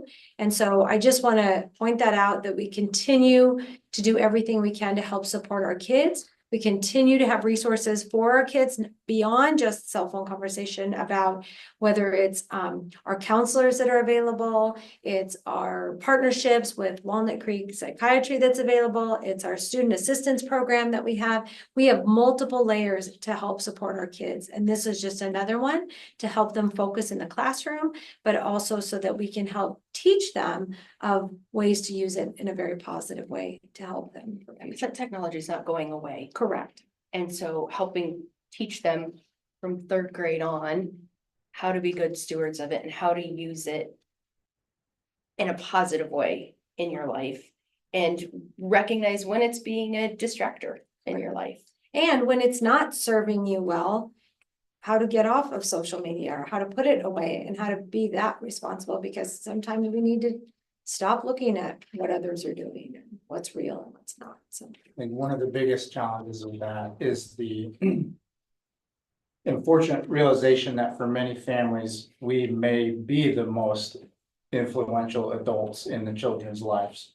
So that's a difficult position to be in when we want to say, well, hey, we'll just parent your kids. Well, not every kid has the same, ability Right. to receive that love and affection and leadership and guidance that, we can't just ignore that reality. But we also need to understand that sometimes when you try to solve a problem in the wrong authority, you inhibit that problem being solved from the right authority. Now, that's a very big conversation, but we can't ignore the kids that get their leadership, that get their emotional wellness, their emotional safety in school, and know that for many of these kids, the conversations that we're just, not everyone just saying, well, go parent your kids. For many of those kids, the best opportunity for us to do that is in the school, because they can't get it somewhere else for a variety of reasons. So, and again, I think that's part of the bigger discussion, but what is our role in that? From a societal perspective, what is our, not just it's legal, ethical, moral, US government, right? It's all of it. Some of that is more boring than others, but some of it's real fun to talk about, but we're here for all of the Gilbert kids, not just the easy ones that have great home lives that we can just say, go parent your kids better, because some of these kids don't have parents, and some of them have parents, and due to circumstances, they can't get the same resources that some of our kids maybe do. So we can't write them off. That is a difficult conversation that we have not solved tonight. So just remember that. well, and to your point, Josh, I'll say this, is that I heard from one of our students in the Gilbert Collective, when we also say, that's why I said, it can't just be one thing. It can't be one bag, like here's how to solve it. Is that I heard a student say, I've heard some students say, like, yes, we shouldn't have phones for this reason or that reason. I heard another student say directly to me in a group I was in that said, the phone actually quiets some of the negative talk I have in my head. It helps me when I'm having a bad moment. And when I heard a student say that, it just really touched me, because I just was like, oh my gosh, I'd never thought of that perspective before. So the point being is that there's perspectives on all sides, and you're right, we are here for all kids. And we want to help support them and help them be, as we say in our vision and mission, global citizens. So I think that's important. So if I may, a couple things as we continue, we'll continue talking, but what I'm hearing is that, but I'm not sure I've heard it exactly, so I'm gonna go back to this, is that, in this conversation, we're obviously not voting on anything tonight, it is just a conversation, is that what I'm hearing is either a policy or regulation that you'd like to see brought to the September board meeting. Is that, I'm sort of like question mark on that, where are we on the community survey? And then, I've heard loud and clear that you like the idea of the parent classes being a part of that, the consequences being a part of that. And, anything else that you want to make sure that I take away from our meeting tonight as I bring Building something on to curriculum. September? Building on the curriculum, correct, yes, creating that curriculum committee and putting that, now that part will not be ready for obviously the board meeting on September, but the putting it together and who could be on it and things like that, timeline and what that looks like. Real quick too, I know the last comment you had was, what's the governor gonna do? Are there any rumblings that you're hearing and from a time frame or what that could look like? Anything that you're hearing on that side? I am not. The only thing I heard, which is why I bring it up, is I heard that the governor may do something or is likely to do something through the legislative session. So, you know what that means? That could be, you know, that doesn't start till what, October, and this could wrap up in May, could wrap it, so we don't know. I did try to get some clarification on maybe, you know, what are we thinking that they're thinking, and I didn't hear it back. So I do know there's been some conversation around that, but I just don't know any more than that.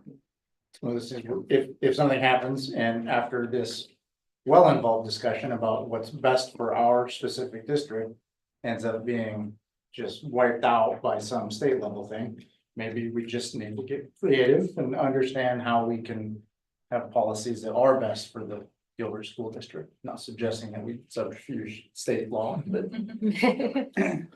Yeah. we'll do what's best for Gilbert. Yes. And hopefully, the governor in the past year has met with superintendents from around the state in superintendent roundtables, and hopefully I'll get an opportunity to be in those conversations and share as I have in the past, what would be best for Gilbert schools as a representative. So Keep inserting yourself into I that. am. So continue to do so. What's everybody's thoughts So- on the community? I guess that one question. Do you want us to weigh in on that? I think so. I Yeah. need to kind of know where we are on Yeah, that. I mean, with what you said, yeah, I think bringing a regulation to the September board meeting would be great, more work in curriculum, but as far as the survey to the community, I agree with Andrew. I feel like we've heard from 17% we determined at least, and we hear more, and if we come back with some recommendations on regulation for the September meeting, we'll hear from more communities. I feel like we're pretty accessible. People can communicate to us and have been for months. So I'm comfortable with the information. I really want to hear from the staff because we hadn't heard their voice as much, and then we have, and so I feel comfortable. Yeah, same. Others? I feel like we've heard student voice, we've heard staff voice, we've heard parent voice. So I'm comfortable with moving forward with things without any more surveys. Yeah, I'm not sure what would achieve. Yeah, You know, good point, yeah. I think the school district should be actively involved in the social, emotional, and bullying component of cell phone social media use. I don't know that it's part of this specific policy related discussion, but it doesn't mean that we should not be actively involved in making sure we have a seat at that table, because again, we may be the best opportunity for many of those kids. Yes. Another thought is just for the, cause I know people are using their phones in the classroom, right? We wanna make sure that the classrooms aren't, if there are students that don't have phones or they have flip phones, but their parents don't let internet on their phones, that we're not like discriminating against those family Yes. choices, right? And that those kids aren't being pulled, set aside in the classroom or, Right. you know? Yeah. So I don't know if that's, I imagine that's already being done really well, but just, I want to be Yes. Well, and that's also the benefit of being a one-to-one district, which most districts are at this point, but having their Chromebook so that they can have access if they need to, is really important. And so I think to your point, we want to make sure everyone is able to, if the teacher's asking them to use it as a calculator or whatever, that they have access to it, whatever that is. Good point. I think working on like building a curriculum and it sounds like you already have it. It's just you need to like put it on paper. You guys, you're talking about how you already are doing some of this. It's just putting down on paper what you're doing and like you said, being aware of that. Okay, we're doing this every year yes. I'll just give you my own personal quick little story. In nursing school, there was a really critical skill that was supposed to, when my first year in nursing school, it was taught in the second year. I go to second year, they moved that to first year. Guess what? My class never got that really critical skill. All through nursing school, people couldn't believe it that we didn't know how to do a simple nursing test, but we didn't because it got moved. So just making sure that we've got that down and we're like following through on that. And I think kind of like the timeline that you had laid out was a good timeline. Same thing with like the parent tips and tricks, like starting to kind of integrate that more, maybe in through emails out from the principals occasionally, even just starting simple. It doesn't have to be a whole like parent educational session meeting. It can just be, once a quarter, you send out here's some helpful cell phone tips and tricks to use with your kids. And then the last thing, I would be comfortable with your team putting together or fine tuning our current guideline that we have in our handbook for personnel technology, fine tuning that, tweaking it a bit, maybe making it a little bit more specific and bringing that forward to the board for review at our September meeting. I don't really feel at this point that we need to take the step of full policy and go through that whole process right now. I think we could fine tune that and bring that to us to review in September. And did we have another handbook change that might be coming through? The chronic absenteeism. And what would So, that be? so that is coming to, Will that come to policy? it'll be That's policy first read, and then we'll have to infuse it into the So policy committee, we have to see handbook. first because Or we the haven't board seen that. Right. Not policy, because any meeting is. It'll be a while, Friday is my before the answer. board meeting. Okay, It- so we're not gonna, it would not make sense to try to tie it together. I because it would did, be in my long. head, I had it all like we would do it in one meeting, but now that we're talking it out loud, I'm like, nope, that's not gonna work. But we do need to move as quickly as we can. Of course, following policy procedures related to chronic absenteeism, because so we'll be getting information out to families. And then the policy will take a minute to get to it, because there is finally information out that's critical for our parents to know as it relates to kids being gone. So There's a potential, so policy committee, we meet on Friday the 6th, and Yes. if it all looks good to us and we push it forward, it would go to the board on Monday the 9th. Yeah, for first read. so then it could go in. So it could be. We could chronic- prioritize that in could our be- meeting. Yeah, could be there from September. I think I know the answer, but just to ask it, Cindy and Mike, there's no enforcement issues between handbook and policy on your side. That's No. okay. I assume that. I just want to make sure that there was nothing from an enforcement standpoint that you guys needed that for help. Okay. I want a few tangible, I know we're doing something and maybe it's an expansion or additional, but go to the students. And they've heard these discussions and like, what can you all do? And how can we support you in reaching those goals at your level? Because you know you better than we do. So the struggles that your, peers are going through better than we do. So that's what I'd like to see is what, you work together and you can probably solve your own problems better than we can. So what do you need help in doing that? And then let us know. Good. We'll certainly do that. It's probably just money, right? That's all. we need. I think like what Melissa said, like not everybody has the setting at home to get like the proper instruction of what they need. I know my older siblings, I learned all my lessons from them. And so I just think, the proper instruction at home is really gonna help kids, because some kids might not have it. I definitely agree, and I know there's a lot of tools you can use on different devices, and even as we saw in our student survey, a lot of parents have restrictions on their kids' phones or have the ability to. And there's all sorts of things you can do. Like, I'm not even techy enough to know how to do everything, but I know it's simple. I just it's not my part, so I don't know how to do it, but even if we focus on that kind of thing, like. Parents, like, how can you put restrictions on your kid's phone as you want? Like, you can do all types of things as a parent. We just need to teach parents how to use those tools, so we don't have to put pressure on our school and our teachers to have to enforce something that isn't a huge problem as seen by our students. I agree. I also would like to make the point that you guys have also made, but I think I really agree with is the sixth graders and 12th graders are very different stages of life. So us three are preparing to move away from home, maybe 12 hours away kind of thing in less than a year. And that's very different, I think. So preparing us, our age, to use our phones in a positive way might be different from what sixth graders need in their phones. And also identifying the consequences too, of what would happen, like you guys were saying, if they are used negatively, because I think if students know what would happen if they did something bad, I think that would also prevent less things to happen. Used to be a video called Red Pavement. Something like that. Different time.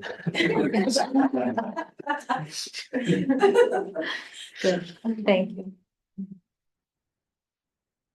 Okay.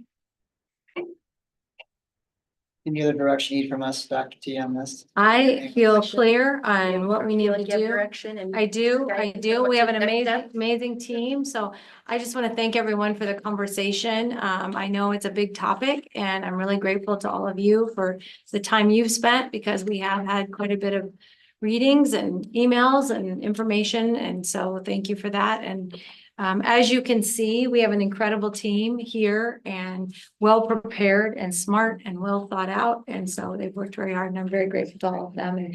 And not to give them the most kudos, but I'd really like to thank our students because to me, their voice is always the most.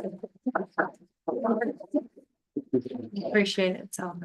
Boys, just only girls attending just. Yeah, there we go. There we go.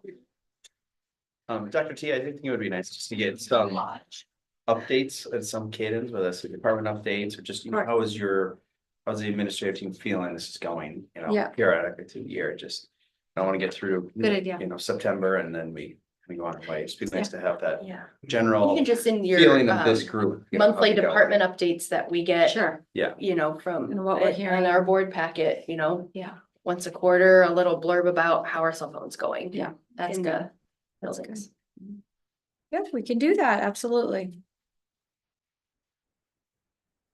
Happy to do that. Any other discussion on cell phones? All right, moving on. Calendar, September 6th at 9 AM, the new primary school groundbreaking. Yes. September 9th at 6 PM, the next regular board meeting. October 14th at 6 PM is the October board meeting. We have a motion to adjourn. I make a motion. I will second. All in favor? Hi. Aye. All opposed?